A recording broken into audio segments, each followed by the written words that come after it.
오늘은 읽은 말씀을 가지고 부르시는 예수님 이런 제목으로 은혜를 나누기를 원합니다. 자, 우리가 예수님을 영접하고 나면 그 다음부터는 내가 뭔가 이제 주님을 위해서 섬기고 싶다는 욕구들이 우리 안에 생기기 시작합니다. 그죠? 나를 위해서 죽으시고 또 나를 불러주시고 또 우리에게 구원과 영생을 선물로 주신 하나님을 위해서 이제 내가 뭔가를 좀 했으면 좋겠다는 마음의 소원이 생기는 거죠. 그렇죠? 내가 뭔가 주님을 위해서 쓰임받는 인생이 되고 싶다. 이런 마음들이 생기게 돼요. 근데 문제는 뭐냐면, 자, 이런 마음들과 욕구들이, 소원이 우리 안에 올라오는데 쓰임받기를 원하지만 구체적으로 어떻게 해야 쓰임받을 수 있을지에 대해서 잘 모르는 것 같아요. 특별히 우리 이제 예수 믿은 지 얼마 안 되시는 분들은 그런 마음이 있을 수 있죠. 자, 그런 면에서 이제 오늘 우리가 읽은 본문은 이제 예수님이 제자들을 부르시는 장면인데요. 자, 그런 관점에서 우리에게 참 도움이 되는 말씀이에요. 자, 어떻게 하면 나도 주님께 쓰임 받을 수 있을까? 거기에 대한 이제 답을 주는 말씀인데요. 자, 오늘 말씀을 통해서 오늘 제자들이 어떻게 했는가를 보면서 그 과정들을 보면서 우리에게 주시는 주님의 음성을 듣는 예배가 됐으면 좋겠습니다. 자, 오늘 본문에 보면 이제 주님께 부름받고 제자로 이제 부름받아서 놀랍게 쓰임받는 그 사람들의 모습이 나오는데요. 자, 근데 우리가 알아야 될 것은 이분들이 처음부터 위대한 사람들이 아니었다는 거예요. 이들이 부름받기 전에는 뭐 저나 여러분이나 똑같은 평범한 사람들이었습니다. 교육도 별로 받지 못한 분들이었고요. 직업도요. 대부분 제자들의 직업이 뭐죠? 많은 사람이 어부죠, 어부. 또 마태 같은 제자는요, 세리였습니다, 세리. 뭐 먹고 살아야 되니까 뭐 그런 직업을 가졌는지 모르겠지만 그 당시 세리라는 직업은요, 이스라엘을 지배하던 로마의 권력에 붙어가지고 부역자 노릇을 하면서 백성들의 피를 빨아가지고 그 정권에 갖다 바치면서 그렇게 살았던 사람이에요. 그래서 손가락질 당하고, 그렇죠, 비난받고 그랬던 사람입니다. 그런 사람들의 예수님의 제자 안에 들어와 있는 거예요. 무엇을 말하는 것입니까? 특별하지 않다는 거예요. 우리와 같은 평범한 사람들이고 어떻게 보면 더 못한 사람일 수도 있다는 것입니다. 자, 그러므로 제자들이 이렇게 위대한 하나님의 일꾼으로 쓰임받게 된 것은 원래 그들의 그릇이 컸기 때문이 아니라 애초부터 우리와 다른 사람이었기 때문이 아니고 똑같이 연약하고 부족한 사람이었지만 주님의 손에 붙들려서 주님께서 그들을 바꾸셔서 그들을 놀랍게 쓰셨다는 것을 성경이 우리에게 가르쳐주고 있는 거예요. 자, 이런 면에서 저와 여러분도 어떻게 하면 하나님께 쓰임받는 사람이 될 수 있을까요? 그 질문에 대한 대답은요, 오늘 예수님이 제자들을 부르시는 과정 속에서 우리가 실마리를 찾을 수 있는 거예요. 자, 오늘 이제 본문으로 들어가서 보면, 자, 예수님이 제자를 부르시는데 예수님이 첫 번째 제자가 된 사람은 이제 침례 요한의 제자였죠. 35절입니다. 35절을 보면 다음날 요한이 여기 요한은 세례 요한이죠. 세례 요한이 자기 제자 두 사람과 같이 서 있다가 예수님이 지나가시는 걸 봐요. 그리고 뭐라고 말합니까? 보라, 하나님이 어린 양이로다 그랬어요. 자, 세례 요한의 이 말을 듣고 옆에 있던 그 두 제자가 37절에 보니까 그 말을 듣고 예수님을 따라갔다는 거예요. 여러분, 지난주에도 말씀드렸지만 세례 요한은요, 거의 400년 만에 나타난 예언자입니다. 이스라엘 민족 가운데 400년 동안 예언이 그쳤었어요. 그래서 얼마나 많이 기다렸겠어요, 백성들이. 그래서 세례 요한은요, 백성들에게 엄청난 이 인기를 몰고 다녔어요. 나라 전체가 발칵 뒤집힐 정도로 센세이션을 일으켰고요. 많은 사람들이 그에게 와서 세례를 받았고요. 그의 제자가 됐어요. 자, 근데 오늘 말씀에 보니까 이 세례 요한은 한참 자기가 뜨고 있고 인기가 올라가는 그런 상황인데 자기 제자들의 관심을 누구에게 향하게 합니까? 예수님에게 향하게 한다는, 예수님에게.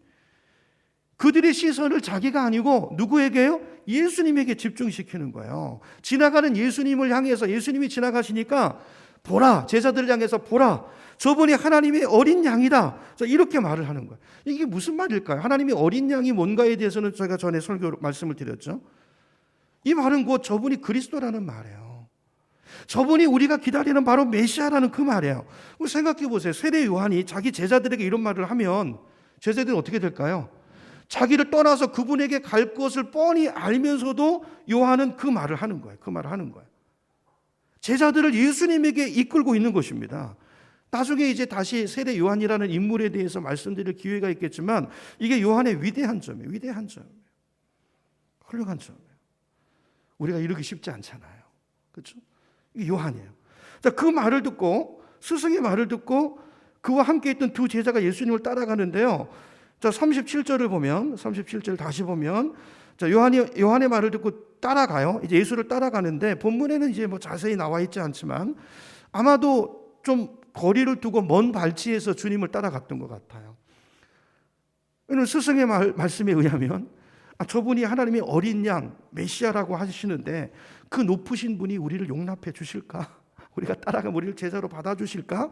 이런 불안감이 있을 수 있었겠죠. 그래서 조심스럽게 어느 정도 거리를 두고 멀찍이서 예수님을 따라가고 있는데 주님이 아시죠? 그걸 아시고 걸음을 멈추십니다. 그리고 뒤를 돌아보시고 이제 말씀을 하세요. 성경에 나와 있지 않지만 그 따라오는 제자들을 바라보는 예수님의 표정은 아마 웃음기를 띠고 있으셨을 것 같아요. 빙그레 웃으시면서 물어보세요. 38절입니다. 그들을 보시고 물어보세요. 무엇을 구하느냐? 그래. 무엇을 구하느냐? 여러분, 우리가 정말 주님께서 쓰시는 사람이 되기를 원한다면 자, 오늘 본문을 통해서 그 비결, 우리가 쓰임받을 수 있는 비결 세 가지를 발견할 수 있는데 첫 번째는 주님을 따르는 것입니다. 주님을 쫓으라. 이 우리 마음속에 새겨야 될 말씀이에요. 두 번째는 주님을 따라가고 우리가 주님을 따라가면 주님은 반드시 우리를 만나세요. 오늘 요한을 돌아보신 것처럼 우리를 만나주세요. 그리고 주님을 알게 해주세요. 당신을 알려주신다고요. 자, 그랬을 때 우리가 주님이 어떤 분인가를 알면 두 번째 우리가 해야 될 일은 그분께 내 인생을 맡기는 것입니다. 첫 번째는 그분을 따르는 것이고요. 쫓는 것이고 두 번째는 그분께 내 삶을 드리는 거예요. 맡기는 거예요. 세 번째는 그분을 기대하시는 것입니다. 내 인생 가운데 행하실 일들을 기대하는 거. 이 세 가지예요. 세 가지. 자, 한 가지씩 살펴보기를 원하는데요. 첫 번째가 쫓으라 그랬죠. 쫓으라. 자, 오늘 본문에도 보면 예수님은 당신을 따르는 사람을 어떻게 하십니까? 돌아보시죠. 그리고 그들을 맞아주시죠. 그리고 그들을 영접해 주시는 분이세요. 여러분, 요한복음을 읽으면서 우리가 찾아야 될 게 뭐냐면요. 예수님이 어떤 분이신가를 여러분 살피셔야 돼요. 예수님은 그는 누군? 그분은 어떤 분이신가? 오늘 첫 번째로 알 수 있는 것은 주님은 당신을 따르는 자를 돌아보시고 맞아주시고 영접해 주시는 분이라는 거예요. 이게 예수님의 성품이라는 것입니다. 그러므로 여러분 주님께 쓰임받고 싶은 마음이 있으시다면 우선 예수님을 쫓으시기를 축복합니다. 이 결심이 중요한 거예요. 다른 조건은 필요 없어요. 어떤 자격이 있는 거 아닙니다. 이 결심이 있어요. 이 결심. 내가 주님을 따르겠습니다. 내가 어떤 일이 있어도 주님을 쫓겠습니다. 일단 이 결심이 있으시고 멀찍이라도 주님을 따르시면요. 반드시 주님께서 우리를 만나주세요. 따르는 게 중요합니다. 우리 이제 많이 좀 생각이 복잡한 경향이 있잖아요. 내가 주님의 제자가 되려면 이것도 준비하고 저것도 준비하고 나는 택도 없고 안 돼. 이렇게 생각하기가 쉬운데 그러지 말고 부족해도요. 그렇죠? 그냥 주님을 따르시라는 거. 따르시라는 거. 나에게 지금 맡겨준 그 일들을 열심히 따르면서 그 일을 감당하게 되면 그것을 기점으로 해서 주님께서 우리를 만나주시고 우리를 새롭게 빚어주시고 우리에게 더 큰 일을 맡겨주신다는 거예요. 내가 하는 것이 아니고 주님이 하는 거예요. 나는 그분을 따르는 것입니다. 지금 순종할 수 있는 그 일을 순종하는 것입니다. 이게 주님을 따르는 거예요. 이렇게 할 수 있는 저와 여러분 되기를 축복합니다. 야고보서 4장 8절을 보면 우리 송구영신 예배 때 봤던 말씀이죠. 야고보가 이렇게 말합니다.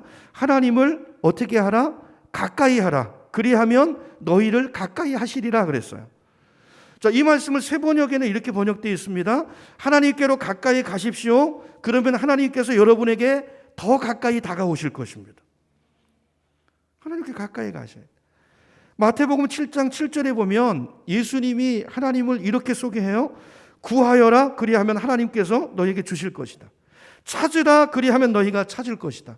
문을 두드리라. 그리하면 하나님께서 너희에게 열어주실 것이다 그랬어요. 자, 8절을 보면 누가 얻을 것이요? 구하는 사람마다 얻을 것이요. 찾는 사람마다 찾을 것이요. 문을 두드리는 사람에게 열어주실 것이다. 예수님의 말씀입니다. 여러분, 하나님은 어떤 하나님이세요? 만나주시는 하나님이라는 거예요. 구하는 사람에게 주시고. 누구에게요? 구하는 자에게. 찾는 자에게 찾게 해주시고. 두드리는 자에게 열어주시는 하나님, 그 하나님이 오늘 나의 하나님이라는 것을 여러분이 마음에 새겼으면 좋겠어요. 그러므로 우리가 만나기를 원하시는 하나님은 어떤 분이세요? 저기 먼 곳에 계시면서 팔짱 끼고 구경하는 분이 아니라 우리 가까이에 와 계세요. 와 계세요. 당신을 따르는 자들을 만나주시고 저 멀리 계시는 분이 아니라 우리 가까이에서 주님께 쓰임받기를 원하는 갈망을 가지고 주님을 쫓는 그 영혼들을 찾아가셔서 만나주시고 사용해 주시는 그런 하나님이시라는 것입니다. 그러므로 중요한 것은 뭐예요? 자, 하나님이 어떤 분인가를 알았으면 어떻게 해야 되죠? 그 주님을 쫓는 첫 발걸음을 내딛는 자가 돼야 된다. 이게 첫 번째 우리가 해야 될 일이라는 것입니다. 여러분, 금년 한 해 열심히 주님을 쫓으시는, 가까이 가시는 말씀으로, 기도로, 찬송으로 가까이 가시는 저와 여러분 되기를 축복합니다. 자, 이렇게 예수님을 쫓는 제자들을 돌아보시죠. 돌아보셔서 주님이 물어보셨는데 뭐라고 물어봤다고요? 무엇을 구하느냐 그랬어요. 좀 재미있는 질문이죠. 누구를 찾느냐? 너희들 누구 찾냐? 그렇게 묻지 않으시고 무엇을 구하느냐 그러셨어요. 여러분은 무엇을 구하십니까? 무엇을 구하고 계시죠? 좀 원색적으로 표현한다면 여러분 왜 사세요? 주님 그 얘기하는 거예요. 여러분 왜 사십니까? 왜 그렇게 바쁘시죠? 여러분 지난 한 주간 왜 그렇게 바쁘셨어요? 왜 우리가 그렇게 뼈가 빠지게 일해야 되죠? 그러니까 예수님의 질문은 네가 궁극적으로 얻고자 하는 게 뭐냐는 거예요. 너 뭘 구하니? 너 그렇게 살면서 네가 구하는 게, 얻기를 원하는 게 뭐니? 궁극적인 네 인생의 목표가 뭐니? 여러분 그게 뭐예요? 돈입니까? 아니면 누구의 사랑입니까? 아니면 명예입니까? 어떤 분들은요 실제로 내가 돈을 구한다는 생각을 가지고 정말 뭐니 해도 돈이 최고지 그러면서 실제로 돈을 구하는 인생들이 많아요. 저는 별로 돈을 벌어보지 못한 사람이지만 저는 별로 말할 자격이 없어요. 근데요 돈을 많이 벌어보신 분들의 이야기를 들어봐도 돈에는요 그것을 추구하는 인생에는 결코 만족이 없다는 것입니다. 인생이 더 바싹바싹 말라간다는 거예요. 돈을 구해보십시오. 이 정도면 됐지 그런 생각이 떠오르지 않는다는 거예요. 끝없이 목이 마릅니다. 그것에 노예가 됩니다. 그것을 구하다가 그것에 노예 종이 전락돼서요 그냥 그렇게 가는, 인생이 그렇게 가는 거예요. 헛된 것을 추구하는. 여러분 돈만 그런가요? 아니에요. 이 땅의 명예, 권력, 인간의 사랑 다 똑같습니다.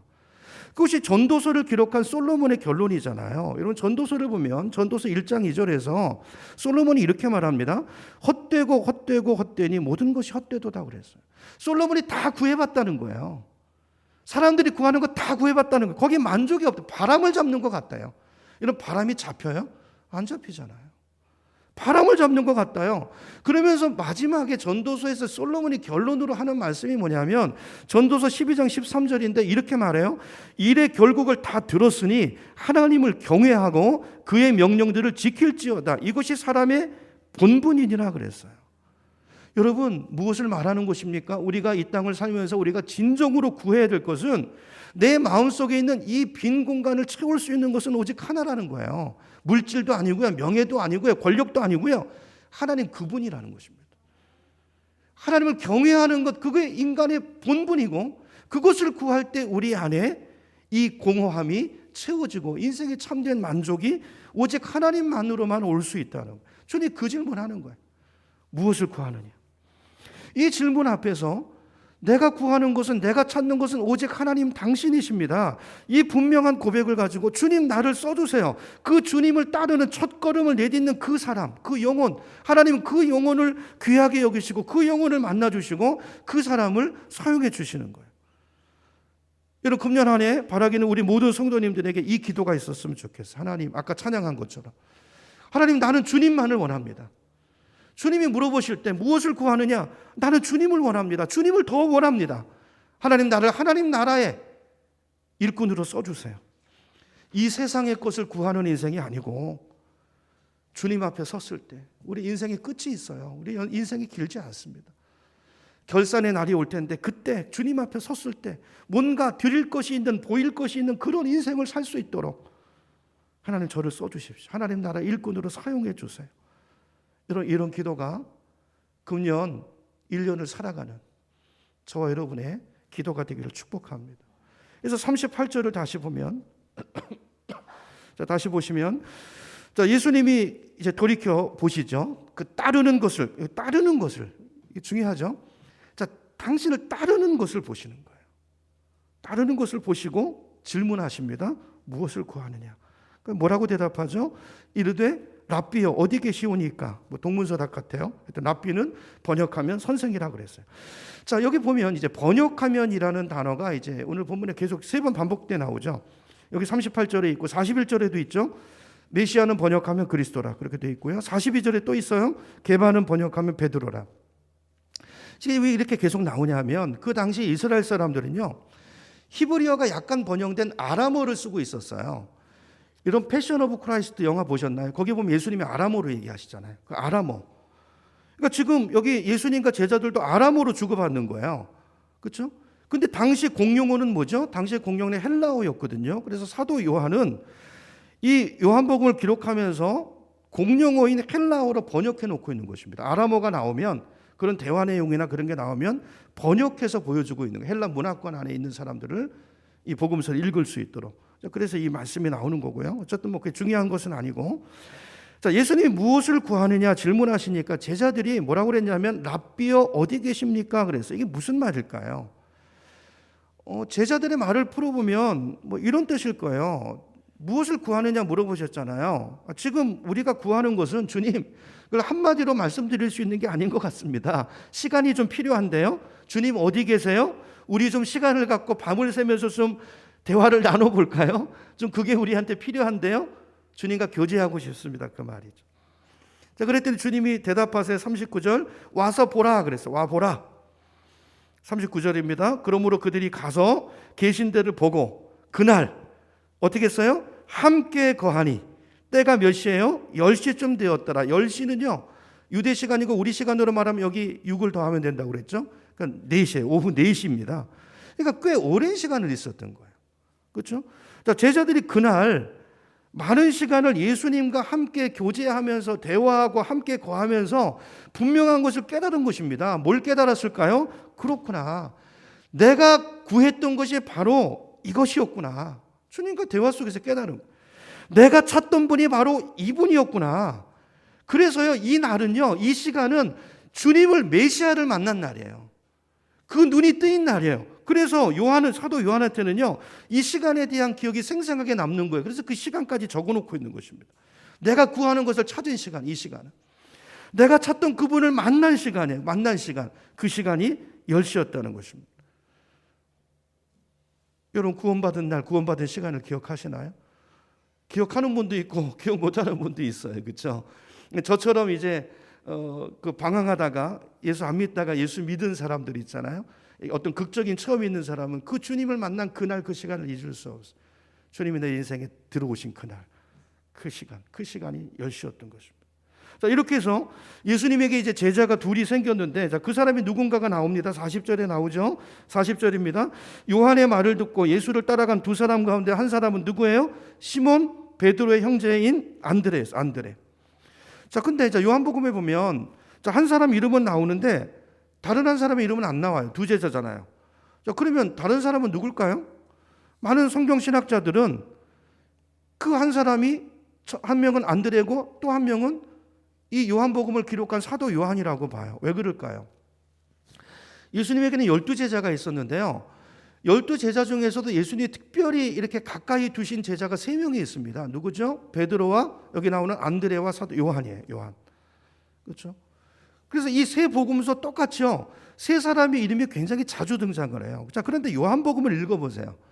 요한복음에 나오는 요한은요, 세례 요한입니다. 사도 요한이 아니에요. 요한복음에는 사도 요한의 이름이 한 번도 나오지 않아요. 그래서 이거를 근거로 해서 신학자들이 보는 거예요. 사도 요한을 저자로 보는 거예요. 자기 얘기니까 쑥스럽기도 하고, 그죠? 또 자기 얘기를 또 그렇게 거창하게 적어놓으면 교만하게 비춰질 수도 있으니까 자기 이름을 감추는 거죠. 그렇죠? 자기 이름 익명으로 놓고 있는 것입니다. 어쨌든 안드레가 예수님과 이제 함께 거하면서 알았다고 그랬죠. 깨달았다고 그랬죠. 아, 내가 찾고 있는 분이 메시아가 바로 이분이구나. 그 확신이 생겼어요. 그래서 그 확신을 가지고 누구를 찾아갑니까? 가장 가까운 형 베드로를 찾아가요. 41절입니다. 자, 이 사람은 여기 안드레죠. 안드레는 먼저 자기 형 시몬을 만나서 말합니다. 형, 우리가 찾던 메시아를 만났어. 우리가 기다리던 구하던 그 메시아는 지금 내가 만나고 오는 길이야. 42절. 그리고 형 시몬을 예수님께 데리고 와요. 자, 이렇게 해서 세 번째 제자가 얻어지죠. 자, 세 번째 제자는 베드로죠. 주님께서 안드레가 데리고 온 그 형, 안드레의 형 시몬을 바라보고 이렇게 말합니다. 네가 요한의 아들 시몬이구나. 앞으로는 내가 너를 누구라고 부르겠다고요? 게바라고 부르겠다 그래. 게바는 번역하면 베드로다 그랬죠. 베드로다. 여러분, 원래 이제 이 베드로의 이름, 원래 이름 시몬인데요. 이 시몬이라는 이름의 뜻은 갈대라는 뜻을 가지고 있습니다. 갈대는 막 흔들리잖아요. 그렇죠?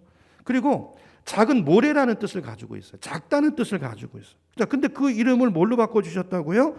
바위, 반석이라는 뜻을 가진 베드로라는 이름으로 바꿔 주셨어요. 여러분 생각해 보세요. 아니, 별명을 붙여도 좀 비슷해야죠. 시몬을 모래를 반석이라고 하시고 모래알을, 그렇죠?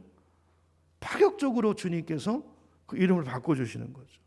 여러분, 복음서를 통해서 우리가 볼 수 있는, 알 수 있는 베드로는 어떤 사람입니까? 베드로는 정말 그 원래 그 이름 시몬처럼 갈대 같은 사람이에요.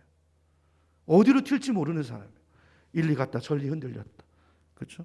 정서적으로 굉장히 불안한 사람이에요. 감정적이고요. 충동적이에요. 결심도 쉽게 해요. 말도 쉽게 합니다. 근데 그 말이 며칠 못 가요. 그렇죠? 어디로 갈지 몰라요. 좀 신뢰성이 떨어지고 종잡을 수 없는 사람이, 이제 그 사람이, 그런 사람이 시몬인데, 자, 그런 시몬을 앞에다 놓고 예수님께서 뭐라고 말씀하세요? 너는 반석이라는 거예요. 앞으로 내가 너를 시몬으로 여기지 않고, 그렇게 대하지 않고, 그렇게 부르지 않고, 너를 베드로로 여기고, 너를 베드로라고 부르겠다는 것입니다. 자, 여기서 알 수 있는 예수님은 어떤 분이세요? 어떤 분이십니까? 우리 주님은 사람을 보실 때 과거나 현재 지금 모습을 보시는 분이 아니고 우리 미래를 보시는 분이라는 거예요. 장차 이 사람이 어떤 사람이 될 것인가를 아시고 보시고 그를 그렇게 이끌어 가시고 세우시는 분이라는 것입니다. 놀랍죠? 여러분, 이분이 우리 주님이세요. 이분이 우리 주님이세요. 내 인생을 맡길 만한 분이시지 않습니까? 이런 사람들이 시몬을 바라볼 때는 아유, 저 사람 변덕스러워. 아, 저 사람 불안한 사람이야. 아, 저 사람 말 못 믿어. 자, 이렇게 여겼지만, 그러나 예수님은 그를 어떻게 보셨다고요? 반석으로 보셨다는 거예요. 장차 교회의 터가 될 수 있는 반석, 너는 베드로라 그랬어요. 베드로라. 여러분, 이 기대가 인생을 바꾸는 것입니다. 바꾸는 것입니다. 성경을 보면 주님은 항상 자기를 찾는 자들의 이름을 먼저 바꾸세요. 이름. 그들의 지금 현재 모습을 보시는 게 아니라 그들의 이름을 바꿔주세요. 신분을 바꾸시고 그들을 그 이름에 맞는 사람으로 바꾸어 가십니다. 바꾸어 가십니다. 우리 인생도 똑같아요. 여러분, 야곱이 하나님을 만났을 때 하나님이 야곱의 이름 뭘로 바꿔주십니까? 이스라엘로 바꿔주세요. 아브람을 하나님이 만나셨을 때 그 이름을 뭘로 바꾸십니까? 아브라함으로 바꿔주세요. 이건 주님의 의지를 말씀하시는 거예요. 지금 너의 모습은 변덕스러운, 충동적이고 신뢰할 수 없는 그런 시몬이지만 내가 그런 너를 내 손에 붙들고 내가 너를 반석으로 세우겠다는 것입니다. 내가 너를 변화시키겠다는 것입니다. 이게 우리 인생을 향한 주님의 동일한 약속인 줄로 믿습니다. 그러므로 우리가 이 주님을 안다면, 여러분, 주님이 어떤 분인가를 아는 게 중요하죠. 그리고 내가 이 주님께 쓰임받기를 원한다면, 자, 우리가 첫 번째 해야 될 일은 그 주님을 따르는 것이라고 그랬고요. 두 번째는 우리가 따르다 보면 주님이 이 안드레와 요한의 그 10시 그런 시간이 온다고요. 우리 인생에. 주님을 정말 깊이 만나는 그 날이 온다. 그때가 온다고요. 그래서 그 주님이 어떤 분인가를 깊이 알게 된다고요. 그래서 그 주님이 나의 주님이 된다고요. 자, 이걸 깨달아지면 그 다음에 우리가 해야 될 일은 뭐라고요? 그 주님께 내 인생을 던지는 거예요. 이 맡긴다는 말의 뜻은 던지는 것입니다. 내 인생을 완전히 던지는 것입니다. 여러분, 내가 내 자신을 보면 여러분 좌절되잖아요.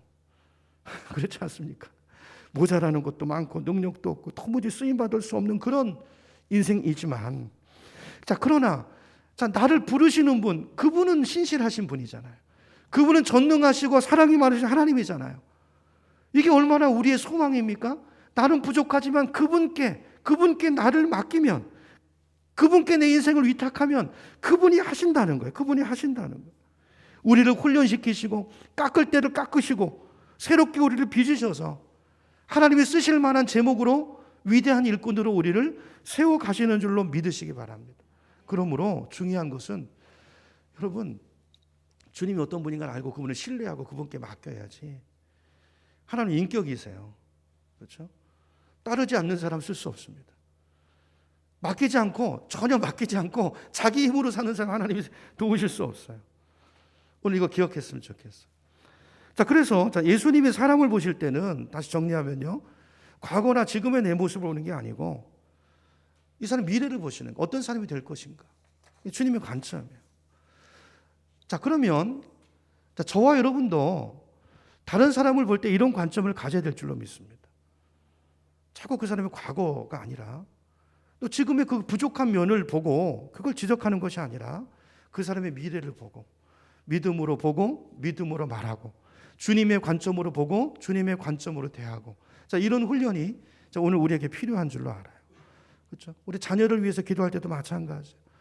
지금 모습을 보면 뭐 그냥 공부도 안 하고 제가 나중에 밥벌이나 제대로 할래나 속상하고 그렇지만 근데 뭘 봐야 되냐면 이 아이가 주님 손에 붙잡혔을 때 하나님은 얼마든지 고쳐 쓸 수 있는 분이시고 이 아이를 변화시킬 수 있는 분이라는 그 믿음. 여러분, 이 믿음이 어디서 생겼어요? 어디서 생겼어요?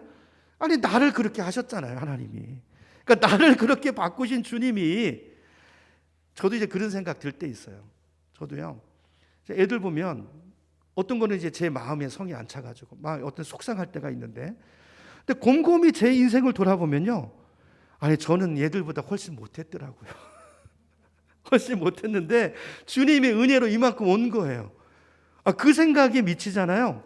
하나님이 나를 이렇게 바꾸셨구나. 부족하지만 이렇게 나를 그렇게 변화시켜 가시는구나. 소망이 생겨요. 소망이 생겨요. 그러면 이 아이들은 나보다 훨씬 더 나은데, 출발점이 좋은데 하나님이 얼마나 놀랍게 바꾸실까에 대한 기대감으로 채워져요. 기대감으로 채워져요. 이거죠. 우리가 그 믿음을 가졌으면 좋겠어요. 주님 손에 붙들리면 우리가 상상할 수 없는 큰 인물이 될 거예요. 그 변화된 모습을 보면서 우리가 믿음으로 기도하고, 뿐만 아니라 아이를 대할 때도 이미 변한 사람처럼, 시몬이지만 베드로라고 부르고 베드로라고 말해준 것처럼 우리가 그렇게 우리 자녀들도 또 우리 옆에 이웃들도 그렇게 대하는 우리가 됐으면 좋겠습니다. 남편을 대할 때도 마찬가지고 아내를 대할 때도 마찬가지겠죠. 지금 남편이나 아내의 부정적인 모습을 보고 불평하면서 원망하면서 기도하는 게 아니라 먼저 하나님께 소원을 구하세요. 하나님이 보는 이분, 하나님이 내 남편을, 내 아내를 어떻게 보시는가, 그 주님의 관점으로, 그렇죠? 그렇게 여기고 그렇게 대하고 그렇게 기도하고, 그렇죠? 그렇게 우리의 꿈을 하나님의 꿈으로 채워갈 수 있는 우리의 삶이 됐으면 좋겠습니다. 하나님은 우리 미래를 보시는 분이세요. 그렇죠? 우리 인생에 대한 계획을 가지고 우리를 이끌어 가시는 분이세요. 이분께 금년 한 해 더 가까이 이 주님을 더 원하시고 더 쫓으시고 가까이 쫓으시고, 그리고 그 주님을 내 인생을 더 놀랍게 깊이 맡기는, 드리는 그런 우리의 삶이 되기를 축복합니다. 자, 그래서 이제 예수님의 제자가 이제 몇 명이 됐어요? 3명이 됐죠. 자, 네 번째 제자가 이제 43절에 나오는데요. 43절 제가 봅니다. 다음 날 예수께서 갈릴리로 떠나려고 하실 때 빌립을 만나서 말씀하셨다. 나를 따라오너라. 44절, 빌립은 벳세다 출신으로 안드레와 베드로와 한 고향 사람이었다 그랬어요. 자, 여기 이제 말씀을 쭉 보면요, 예수님을 만나는 사람마다 야, 이분이 하나님이시구나, 이분이 메시아구나, 완벽하게 깨달아진 건 아니지만 어렴풋하게 이분이 내가 찾던 그분이구나, 메시아이구나라는 걸 느꼈던 것 같아요. 그렇죠? 자, 그래서 그 주님을 만나고 나서 가만히 있질 못하죠. 어떻게 합니까? 얼른 가까운 사람에게 가서 누굴 데리고 와요. 자, 필립은 누구를 찾아갑니까? 45절에 보니까 나다나엘이라는 사람을 찾아가요. 45절, 우리 같이 45절을 한번 읽어보겠습니다. 시작. 빌립이 나다나엘을 찾아 이르되 모세가 율법에 기록하였고 여러 선지자가 기록한 그 일을 우리가 만났으니 요셉의 아들 나사렛 예수니라. 자, 이 말씀은 제가 설교에서 기억나죠. 모세가 율법에 기록한 그 선지자란 말이에요. 그 선지자. 나와 같은 선지자 하나를 일으키리니 했던 바로 그 선지자가 오셨다는 거예요. 그분이 누구라고요? 나사렛 예수니라 그래요. 나사렛 예수니라. 그러니까 나다나엘은 성경에 대한 선 지식이 있는 사람이에요. 그러니까 뭐 어떻게 반응합니까? 아니 나사렛에서 어떻게 선한 것이 날 수 있어? 이렇게 반응을 해요. 자, 그러니까 뭐라고 말합니까? 빌립이 와서 보라 그랬죠. 와서 보라. 와서 보라.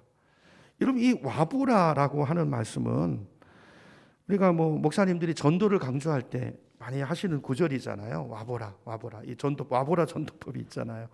그렇죠? 우리가 이제 복음을 잘 설명해서 전할 수 없어도 와보세요. 한번 와보세요.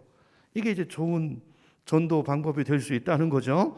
자, 근데 중요한 건 뭐예요? 우리가 와보라 할 수 있으려면 와서 뭔가 볼 만한 게 있어야 되겠죠. 와보라 했는데 와서 보니까 와보라 해서 우리 교회 데리고 왔는데 와서 보니까 교인들끼리 맨날 싸우고 있고 은혜도 없고 그러면 그 되겠습니까? 안 되잖아요. 제가 이제 처음 군에서 저는 예수님을 영접하고 처음 믿음 생활했던 대학교 때 다녔던 교회가요. 전에도 말씀드렸지만 정말 싸우는 교회였어요. 맨날 분열돼서 나가고 그 컸던 교회가 제가 이제 3학년 때 이제 복학해서 그 교회를 다녔는데요. 1년 동안 교인이 한 500명 정도 빠져나갔어요. 맨날 싸우고 다투고. 어제 같이 지난 주일날에 같이 교사하시던 분이 다음 주에 보니까 안 계세요. 그 부장님이랑 같이 어디 가셨대요. 다른 교회 가셨대. 제가 그때 이제 그 대학교 때 처음 예수님 만나고 마음이 뜨거웠거든요. 그래서 친구들을 여러 명 전도했어요. 그 대학교 3학년 다니면서 전도했는데 차마 제가 다니는 그 교회 나오라고 얘기하지 못하겠더라고요. 와보라 이 말을 못하겠더라고요. 그래서 저 교회 가보라 그랬어요. 저 교회 가보라. 여러분 우리 교회가 그런 교회 되면 안 되겠죠. 정말 하나님을 모르는 사람들이 와서 봤을 때 야 정말 여기는 예수님의 사랑이 있구나. 정말 여기는 용서가 있구나. 이곳에 오니까 정말 사람 사는 것 같구나. 와서 한번 보세요. 이렇게 자신 있게 말할 수 있는 우리 교회 공동체가 그런 교회 공동체가 되어야 될 줄로 믿습니다. 그런 공동체를 세워가야 되죠. 그렇죠? 내가 믿는 예수. 자, 여기 여러분 사람들은 예수님을 보지 못하지. 하나님의 영이시잖아요.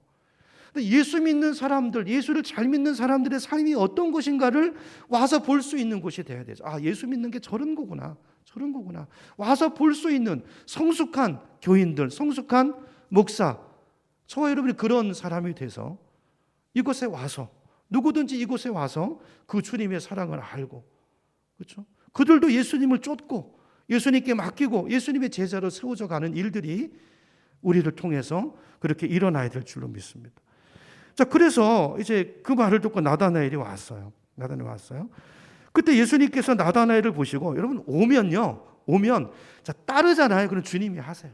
주님 그 이름 만나주세요. 이 나다나엘은 어떻게 이제 하나님을 만나는가? 47절입니다. 47절. 나다나엘이 자기에게 오는 것을 보시고 자 오늘 말씀을 계속 보세요. 이 원문은 똑같은 단어예요. 아까 따르는 것을 보시고 쫓는 것을 보시고 오는 것을 보시고 그를 가리켜. 여러분 우리가 주님을 따를 때 주님은 돌아서 우리를 보시고 우리를 맞아주시고 우리를 영접하시는 분이라고 그랬잖아요. 자, 그 나다나엘을 보시고 이르시되 말씀하십니다. 사람마다요 주님이 접촉하시는 컨택하는 방법이 달라요. 보라 이는 참으로 이스라엘 사람이라 그 속에 간사한 것이 없도다 거짓이 없도다 그랬어요. 이건 이제 다음에 또 나오니까 이 뭐 자세한 강의는 다음에 하고요. 그러니까 어쨌든 이 사람은 참 이스라엘 사람이라는 거예요. 칭찬하시는 거죠. 그리고 나다나엘이 깜짝 놀랍니다. 48절에 보니까 그래서 물어봐요. 나다나엘이 아니 나를 어떻게 아세요? 나를 어떻게 아시죠? 예수님이 대답하여 이르시되 빌립이 너를 부르기 전에 내가 무화과 나무 아래에 있을 때 내가 보았노라 그랬어요. 여러분 예수님의 이 말씀에 이 한마디에 나다나엘이 꺾어집니다. 아까는 뭐라고 그랬어요? 아니 나사렛에서 뭐 선한 게 나올 수 있어? 그랬던 나다나엘이 49절에 가니까 뭐라고 고백하죠? 랍비여 선생님은 하나님의 아들이시요 이스라엘의 왕이십니다 그랬어요. 여러분 나다나엘이 무엇 때문에 이렇게 갑자기 감복을 하고 무엇 때문에 그가 꺾여진 것일까요? 예수님의 투시력이에요. 예수님의 투시력. 여러분 우리 이제 은사들 중에도 예언의 은사, 지식의 은사 이런 게 있잖아요. 이 은사를 받으신 분은 이렇게 놓고 기도하면요 그 사람의 삶을 봐요. 그러니까 주님은 보신 거예요. 이 나다나엘을 보신 거예요. 그 나다나엘이 있는 자리에 예수님이 가보지도 않으셨지만, 그 자리에 있지도 않으셨지만, 그 나다나엘의 인생 어느 한가운데 어떤 일이 있었는가를 정확하게 말씀하시는 그 초자연적인 능력 앞에서 나다나엘이 엎어진 거예요. 아니, 이분이 어떻게 알아요? 내 그 삶의 그 한 자리를 말해요. 어떻게 알아요? 그걸 말씀하시는 그 주님의 말씀 앞에서 이 인생이 꺾어진 것입니다. 꺾어진 것입니다. 여러분이 주님께 쓰임받기를 원하는 사람이 원하신다면, 세 번째는 하나님을 기대하는 것입니다. 하나님 기대하는 것입니다. 여러분, 예수님은 하나님이세요. 전능하신 분이세요. 여러분, 우리 인생에 오늘 나다나엘의 이런 은혜를 주셨던 것처럼, 여러분, 우리가 자녀를 위해서 기도할 때도 자, 이런 주님에 대한 초자연적인 능력에 대한 이 기대를 가지고 기도하면 하나님은 이렇게 강권적으로 어떤 체험을 통해서도 우리 인생 가운데 찾아오시고 분명한 믿음으로 이끌어 주시는 전능하신 하나님인 줄로 믿습니다. 우리가 섬기는 하나님은 초자연적인 하나님이에요. 여러분, 예수를 쫓고 예수님께 내 인생을 맡긴 사람이 누릴 수 있는 특권이 뭐냐면요, 바로 이거예요. 기적이에요. 기적을 경험하는 인생이 된다는 것입니다. 물론 모든 사람에게 똑같이 이런 능력이, 이런 체험이 주어지는 건 아니지만, 그 사람의 가장 맞는 방법으로, 적합한 방법으로 주님께서 우리의 삶을 이렇게 인도하신다는 거예요. 제 주변에도 그런 분이 많아요. 한 번은 제가 전에 교회에 있을 때 그렇게 열심히 전도하고 그렇게 복음을 전하려고 했는데, 우리 교회에 나오는 권사님의 남편인데 교회를 안 나오세요. 그래서 권사님의 요청도 있고 해가지고 제가 얼마나 열심히 공부하고 기도하고 이래가지고 복음을 그렇게 전해도 철옹성이에요. 철옹성이에요. 안 변해요. 받아들이질 않아요. 나중에 그분이 교회 나오셨어요. 근데 그 권사님이 하시는 말씀이 뭐냐면, 그때 이제 그 권사님이랑 같이 이제 목사님 기도해 주세요. 나 아니면 죽어요. 이러면서 그 남편 속 썩이는 거 이야기하면서, 그래서 같이 작전 기도도 하고 그랬는데, 나중에 그 권사님의 간증이 뭐냐면, 어디 이제 기도원에 갑자기 그 남편이 뭐 교회도 안 나오고 하더니, 여보 우리 기도원에 가서 좀 수양회 좀 가서 좀 며칠 은혜 받고 올까요? 이제 연휴 때인데 그때 가겠다고 그러더래요. 그래서 그 기도원에 갔어요. 가가지고 이제 예배를 마치고 같이 기도하는데, 거기 이제 어떤 그 목사님 중에 한 분이 이런 이제 은사가 있는 목사님이 계셨나 봐요. 그래서 그 집사님을 놓고 손을 얹고 기도하시는데, 오늘 이와 똑같은 케이스죠. 그분에게 있었던 과거에 있었던 그 아픔들, 그거를 가지고 이제 기도하는데 어떤 얘기를 하냐면 이렇게 얘기하시는 거예요. 아니, 당신은 당신 지갑 속에 그 필요도 없는 사진을 왜 그렇게 애지중지 넣고 다닙니까? 그러더래요. 기도하고 나서 기도하는데, 그러면서 당신 아버지 안 된 말이지만 당신 아버지는 구원 못 받으셨습니다. 이제 그거 내려놓으세요. 그런 이야기를 하더래요. 근데 이거는요, 이분이 그 이야기를 듣고 그 기도 내용을 듣고 깜짝 놀랐대요. 그건 자기만 아는 일이거든요. 그분의 아버지가요, 교회를 다니셨대요. 그래서 다 예수 믿고 천국 간 줄 알아요. 교회에서 장례도 그렇게 치렀고. 근데 이분이 아버님이 돌아가시기 하루 전에 이 아들이요, 이분이 자기 아버님을 이렇게 간호하면서 아버님이 물어봤대요. 근데 아버님은 예수님을 정말 믿으세요? 아버님이 믿긴 뭘 믿냐? 사람 보려고 나가는 거지. 나 그거 안 믿는다. 뭐 그런 게 어딨냐? 가야 알지. 그러더라는 거예요. 그래서 자기가 뭐 교회는 나가지만 아버지는 예수 안 믿는다라는 걸 분명히 알았죠. 근데 그 목사님 기도 가운데 그 얘기를 하는 거예요. 그 사진이 뭐냐면 그 아버지와 그 병석에서 찍었던 마지막 사진이에요. 그 얘기를 하면서 충격을 받았어요. 그러고 나서 그분이 교회를 나오기 시작했는데, 정말 예수를 잘 믿는 분으로 그렇게 복음을 제대로 안 맡기던 분이 그 한 방에, 그 기도 한 방에 나옵니다. 여러분, 이런 은혜가, 이런 초자연적인 은혜가 때로는 필요한 것입니다. 사실은 저도, 저희 가정도 이렇게 예수를 믿게 됐어요. 복음 전도를 믿게 된 게 아니고요, 그 하나님의 은혜와 기적, 초자연적인 역사에 거꾸러져서 하나님을 인정할 수밖에 없는 그 상황 속에서 주님을 영접하고 주님께 인생을 맡기고 주님을 따르는 삶을 살게 된 것입니다. 여러분, 우리가 기억해야 될 것은요, 기독교는 종교가 아닙니다. 관념이 아니에요. 어떤 좋은 가르침을 받는 종교가 아니고, 생명이신 살아계신 하나님의 그 생명을 누리는 종교이고요. 초자연적인 능력을 체험하는 것이 우리 기독교의 특권이고, 기독교는 체험의 종교라는 것을 여러분 기억하시기 바랍니다.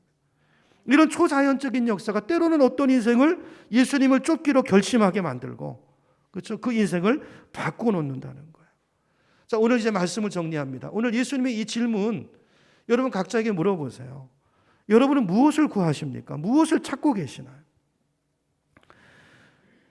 여러분, 오늘 이 질문 앞에서 나는 무엇을 구하는가? 여러분, 무엇을, 한 주간 동안 무엇을 위해서 그렇게 열심히 사셨습니까? 여러분, 우리가 추구하는 것은 예수님이고 하나님이 될 수 있는 은혜가 있기를 축복합니다. 이 땅에 어떤 것도 우리 인생에 참된 만족을 주지 못해요. 헛된 것을 추구하는 것입니다. 나중에 후회하는 인생이 되는 것입니다. 목적과 수단은 다른 거예요. 하나님, 나는 하나님을 원합니다. 하나님을 구합니다. 금년 한 해 주님을 더 가까이 따르기를 원합니다. 주님 나를 만나주시고 하나님의 살아계심을 분명히 경험할 수 있게 하시고, 내 인생을 주님께 맡길 때, 드릴 때 주님 내 인생을 빚어주셔서 하나님 나라의 귀한 일꾼으로 사용해 주십시오. 남은 인생, 짧은 인생인데, 이제 얼마 남지 않은 우리 인생인데 정말 가치 있는 일을 위해서, 정말 바른 목표를 위해서 남은 인생을 달려가는 그런 인생을 살고 싶습니다. 그래서 주님을 만났을 때 뭔가 드릴 것이 있는 그런 인생이 되고 싶습니다. 여러분, 금년 한 해 이 마음의 결단을 가지고 주님을 따르면 주님이 아세요. 그 마음을 아세요. 그 쫓는 것을 보시고 영접하시고 세워주시고 축복해 주시는 은혜가 금년 한 해 우리 인생 가운데 반드시 있게 될 줄로 믿습니다. 그 주님을 더 깊이 만나시고 찬양하시는 우리 모두가 되기를 주님의 이름으로 축원합니다.